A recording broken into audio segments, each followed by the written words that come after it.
Natunaw na itong ating powder ng dahon ng bayabas.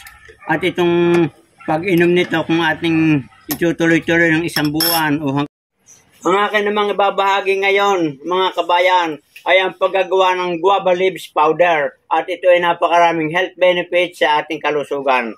At akin munang puputol-putulin bago natin patuyuin. Yan.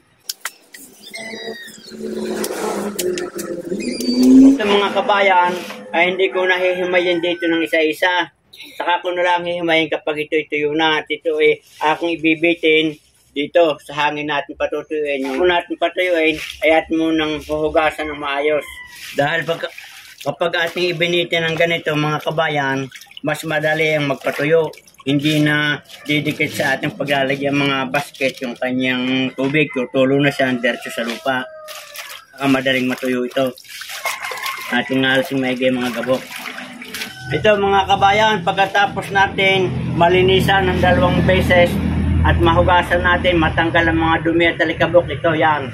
Atin mo nang kapagpag ng malis agad yung mga tubig. Yan.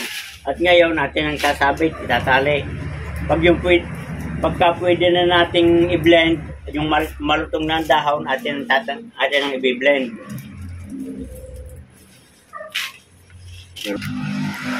O yan mga kabayan, at atin ang binilad sa hangin. Ito ay sa lilim, hindi direkta sa araw para mapanatili yung kanyang phytonutrients sa dahon ng ating guava leaves. At ito ay ating antay na lang na pagka medyo mayasan na umalutong na itong kanyang dahon, pwede natin tanggalin at ating gagayatin ng pino at saka natin i-blend sa blender. Na yung ating guava leaves na ating pinatuyo sa hangin, nakahango. Ito, makikita ninyo.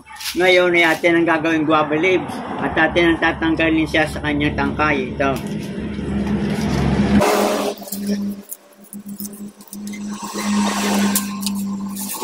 Natin na muna puputol-putulin itong ating guava.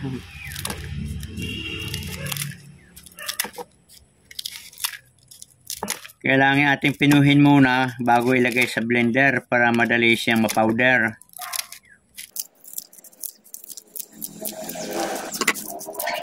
Tapos nating magayat o magupit itong ating dahon ng bayabas na pinatuyo, ay ngayon ay atin ang ilalagay sa blender para tayo makagawa na ng guava leaves powder.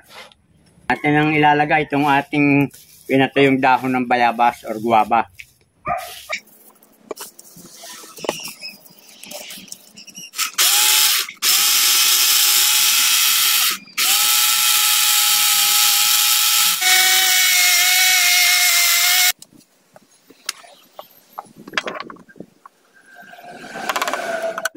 Atin ang kukuhanin again itong ating guava leaves powder para maganda pag ating inilagay sa mainit na tubig.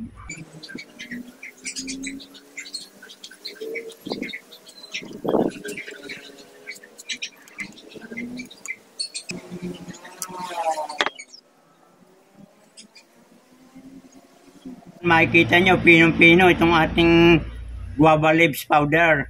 Napakasarap niyang ilagay natin sa malgamgam na tubig at ating iinumin. At ito ay nakakatulong sa iba't ibang uri ng ating karamdaman. Napakarami ng health benefits itong bayabas. At ito mga kabayan, mayroong antibiotic properties sa ating itong halamang ito. Yan. Ito mga kabayan, tayo naman ay iinom ng guava leaves powder. Ating lalagyan ng mainit na tubig.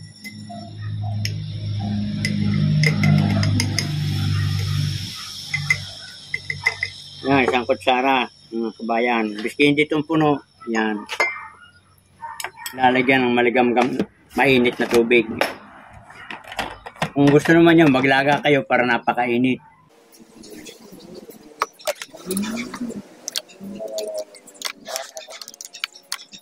Natunaw na itong ating powder ng dahon ng bayabas.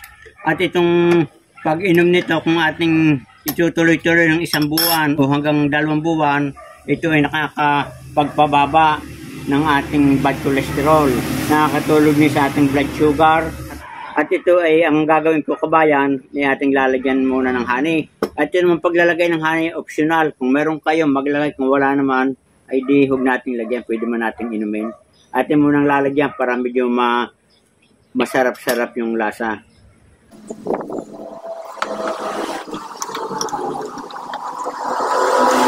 Mga kabayan, atin ang iinumin yung ating guava leaves powder.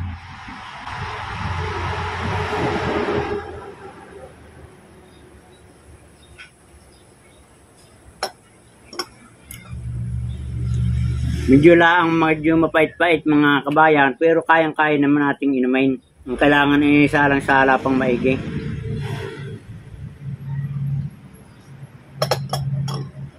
Ayos na ayos mga kabayan. Yan, ganyan lamang ang pamamaraan ng paggawa natin ng guava leaves powder. At ang pag-inom nito ay isang beses lang sa isang araw. At ito ay tatagal siguro ng isang buwan kung aking gagawin ng isang beses lang araw-araw. So yan mga kabayan, good luck and good health at naway nagustuhan ninyo itong aking binahagi ito.